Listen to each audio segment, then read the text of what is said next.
Menurut Ki Hajar Dewantara, tujuan pendidikan adalah menuntun segala kekuatan kodrat yang ada pada anak-anak, agar mereka dapat mencapai keselamatan dan kebahagiaan yang setinggi-tingginya, baik sebagai manusia maupun anggota masyarakat. Ada 3 kata penting.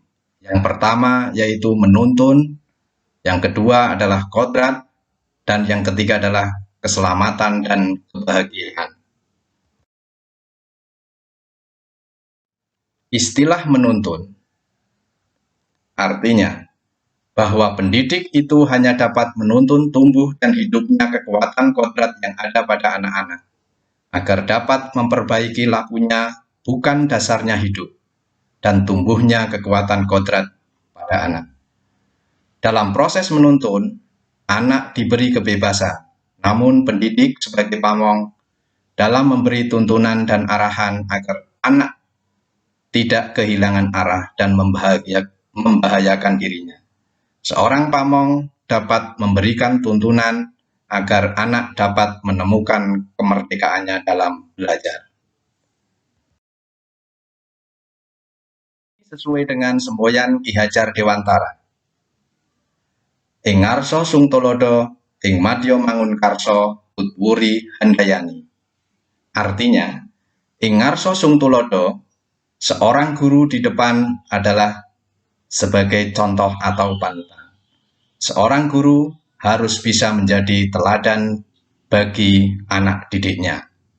Ing madya mangun karso, artinya seorang guru jika berada di tengah harus bisa menjadi sebagai pelopor atau pencetus ide-ide kepada murid-muridnya. Dan yang ketiga, tutmuri handayani, artinya sebagai seorang guru apabila berada di belakang harus bisa memberikan dorongan atau motivasi atau arahan kepada anak didiknya.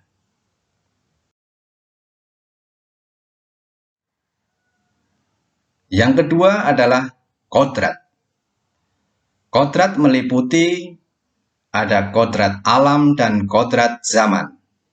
Kodrat alam artinya berkaitan dengan sifat atau karakter dan bentuk lingkungan di mana anak berada.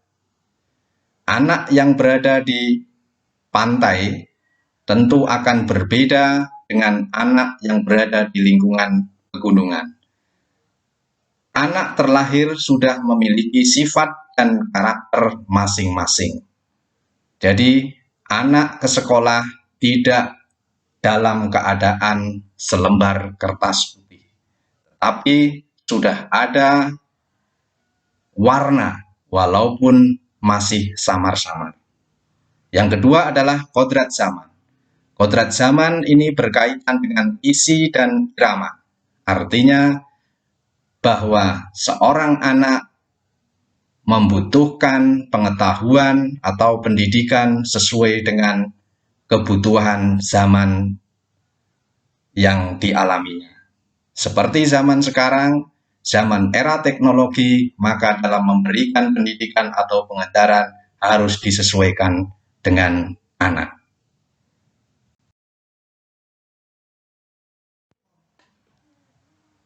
Selanjutnya, keselamatan dan kebahagiaan.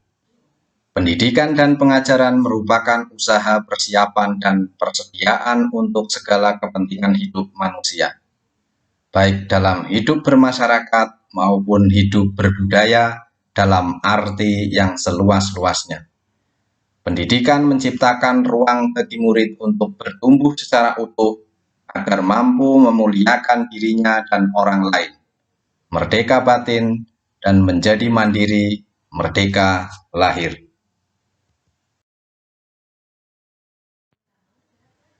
Menurut Ki Hajar Dewantara, pendidikan dapat dianalogikan sebagai berikut. Siswa bisa diibaratkan sebagai benih, guru sebagai petani, sedangkan sekolah sebagai sawah atau kebun. Setiap siswa memiliki kodratnya masing-masing, sama seperti benih. Benih jagung tidak mungkin tumbuh menjadi benih padi karena kodratnya berbeda. Begitu juga sebaliknya. Akan tetapi, benih yang kualitasnya jelek atau tidak baik, jika dirawat dengan baik, dipupuk, dan berada di ladang yang subur, maka akan tumbuh dengan baik. Akan tetapi, benih yang kualitasnya baik, tetapi tidak dirawat dan berada di ladang yang kering, maka tidak akan tumbuh dengan baik. Begitulah juga siswa.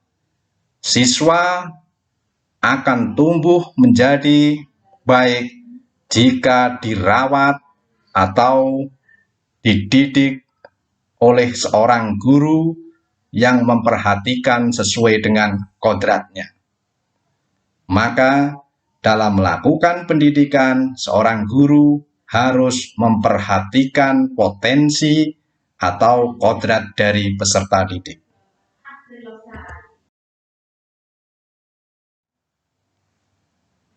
Pendidikan juga bisa diibaratkan sebagai sistem tata surya.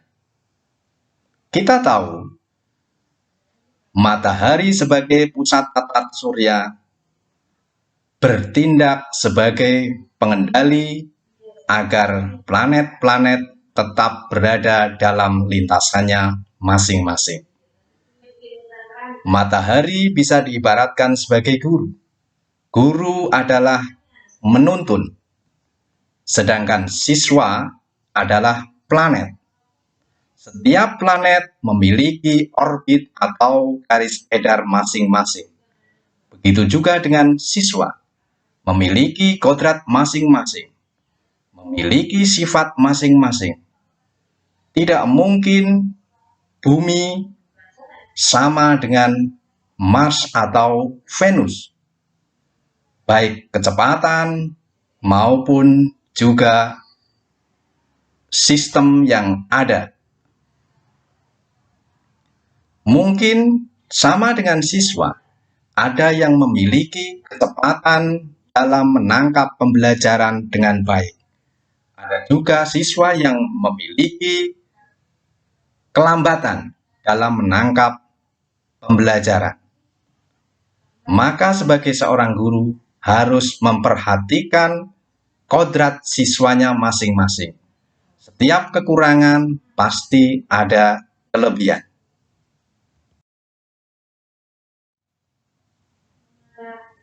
Adapun implementasi dalam kegiatan pembelajaran di sekolah sesuai dengan pemikiran Ki Hajar Dewantara adalah: yang pertama, pendidikan harus berpusat pada siswa. Biarkan siswa mengembangkan potensinya masing-masing. Guru hanya menuntun. Yang kedua, merancang dan melaksanakan kegiatan pembelajaran yang menyenangkan. Karena kodrat siswa, karena masih dalam tingkat bermain, maka dalam kegiatan pembelajaran harus menyenangkan. Karena kodrat sebagai anak adalah bermain. Dunia anak adalah bermain. Maka bagaimana kita menciptakan pembelajaran, mengadopsi konsep bermain sambil belajar. Berikutnya yang ketiga adalah memberikan kesempatan kepada siswa untuk berpikir dan berkreasi. Karena siswa sebetulnya datang ke sekolah sudah memiliki tulisan, ibarat kertas bukan kertas putih, tetapi sudah bertuliskan, hanya dalam bentuk samar-samar. Tugas guru adalah menebalkan lakunya, dan apabila ada penyimpangan, kita mendidik agar jangan sampai keluar arah. Sehingga siswa harus bisa diberi kesempatan untuk berkreasi. Keempat adalah membangun kolaborasi yang baik antara siswa, guru, dan orang tua.